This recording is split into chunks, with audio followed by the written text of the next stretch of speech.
सभे मगहिया भाई बहन के भूलेटन काका के राम राम आथिन मगहिया खबर में सुनथिन देश दुनिया के खबर। आज 22 अप्रैल पृथ्वी दिवस है। अपन पृथ्वी के बचावे के संकल्प सब कोई लेथिन। कल अपन देश में लोकल चांद ईद उल फितर के पर्व आज मनावल जा रहा है। अपने सभे के ईद मुबारक। लोक दिवस पर प्रधानमंत्री नरेंद्र मोदी कहलका कि राष्ट्र निर्माण के भूमिका के विस्तार देथन लोक सेवक। राहुल गांधी आज सरकारी बंगला लोकसभा सचिवालय के सौंप देतन।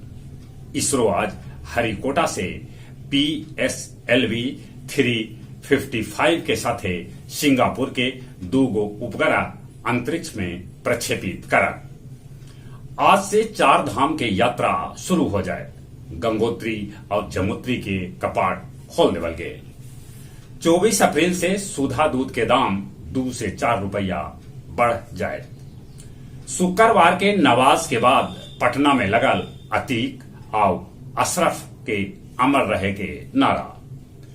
वाल्मीकि नगर वन क्षेत्र में आग लगे से 2-3 एकड़ में जंगल के भारी नुकसान हुए।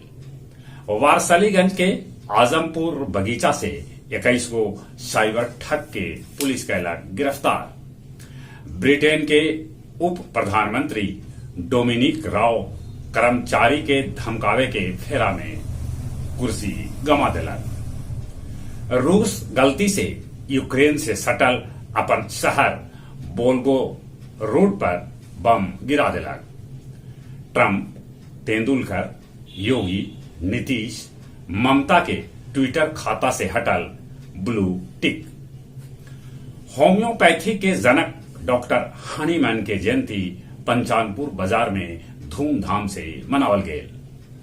तेज आंधी और पानी के चलते गया जी में बिजली आपूर्ति बाधित रहल। गया जी में कोढ़ा गिरोह के आतंक से आतंकित हत लोग, खासकर बैंक से पैसा निकाले वाला।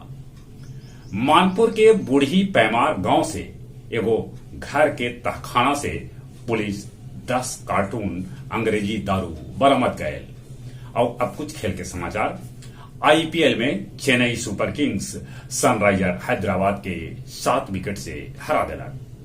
तीरंदाजी में ज्योति ओजस के जोड़ी खिताब से बस 1 कदम है दूर। बार्सिलोना ओपन के सेमीफाइनल में पहुंचलन बोपन्ना अपन जोड़ीदार मैथू के साथ है।